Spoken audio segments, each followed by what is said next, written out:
Assalamualaikum and good morning. Today we are going to learn about a new topic. The topic is line quality, which is an artistic expression. It consists of different types of lines, quality of lines, psychomotor, and analytical. Psychomotor means the usage of your whole hand, starting with the shoulder, elbow, and wrist. Stretching your hand straight and try to hold the pencil while roll your hand using the shoulder and end with the wrist. There are two common ways to hold your pencil while drawing. The first is the tripod grip, holding the pencil with your thumb, index, and middle fingers like writing. This grip is more comfortable for using the tip of the pencil. It's not practical to use the side. It's also comfortable to control your finger to draw very small, precise lines, so it's good for small strokes and thin lines that are uniform in weight. And the overhand grip, holding your hand over the pencil. Your hand should be relaxed with the fingers and thumb lightly holding the pencil. You can still use the tip of the pencil by one of the two ways. If drawing on a horizontal surface like a tabletop, simply bend the wrist forward a bit. If drawing on a vertical surface such as pad resting on your knees or an easel, you can flip your wrist upside down to use the tip that way. Along with the tip, the overhand grip allows you to use the side, which is much more versatile than the tip. You can get thick, soft lines, thin lines, and a transition between the two. Though there's nothing wrong with using our wrist when it makes sense, we would be limiting ourselves if we didn't go beyond the wrist.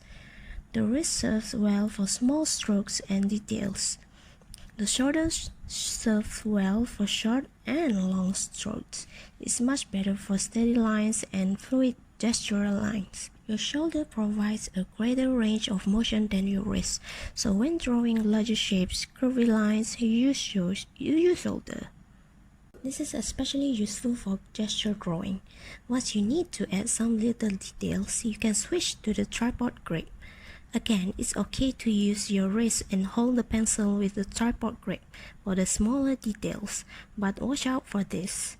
Since using your wrist doesn't allow longer strokes, we end up drawing a bunch of short lines to create one longer line. This can get messy and you may end up with hairy lines. Using the overhand grip. Holding the pencil overhand allows you to use the side of the pencil. When sharpening correctly, this allows you to get larger strokes of tone. If you press lightly and layer one stroke over another, you can get soft gradations. You can roll the pencil forward or backward to control the thickness and edge of quality of line. Use the area closer to tip for a thinner, sharper line, and use the middle for a thicker, softer line, and everything in between. Also, you can change the angle of your stroke to control the line thickness. Stroking perpendicular to the length of the pencil creates a thick line, like I just showed.